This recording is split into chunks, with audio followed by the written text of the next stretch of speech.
ఐపీఓలకు దరఖాస్తు చేసుకునేందుకు ముందస్తుకొస్తున్నారు. కానీ ఇందులో కొందరికే షేర్లు వస్తున్నాయి.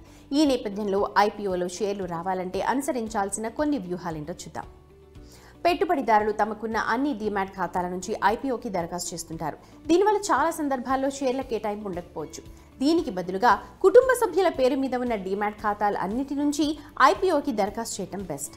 ఏదో ఒక ఖాతాకు షేర్ల కేటాయింపు జరిగేందుకు అవకాశాలు ఉంటాయి.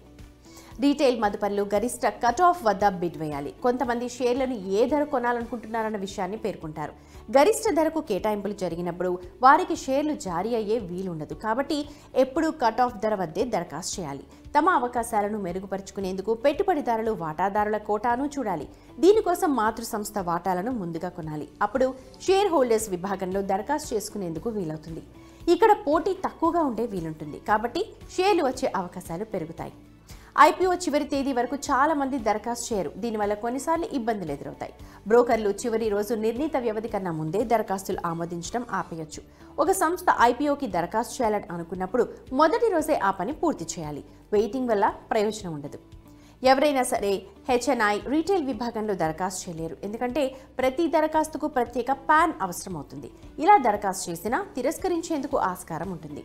రీటైల్ మదుపరి ఐపీఓలో 2 లక్షలకు మించి విలువైన షేర్ల కోసం దరఖాస్తు చేసుకున్నప్పుడు ఎన్ఐఐ కోటాలో హెచ్ఎన్ఐగా పరిగణిస్తారు. ఈ విభాగంలో ఉన్న వారి పెట్టుబడులు మిగులు నికర విలువ 2 కోట్ల కంటే ఎక్కువగా ఉంటుంది. మొత్తం ఐపీఓలో ఎన్ఐఐ విభాగానికి 15% కేటాయిస్తారు. కాబట్టి చిన్న మదుపరులకు ఇది ప్రతికూలమైన అంశం. యూపీఐని ఉపయోగించి ఐపీఓకి అప్లై చేసే ట్రాన్సాక్షన్ లిమిట్ని 5 లక్షలకు పెంచారు. యూపీఐ ద్వారా ఒక అప్లికేషన్ను మాత్రమే అనుమతిస్తారు.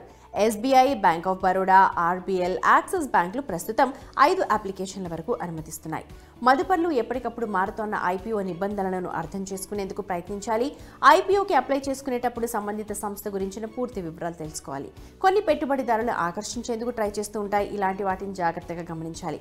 కేవలం అందరూ మదుపు చేస్తున్నారు కాబట్టి మనము అప్లికేషన్ పెట్టాలన్న ఆలోచన అయితే కరెక్ట్ కాదు.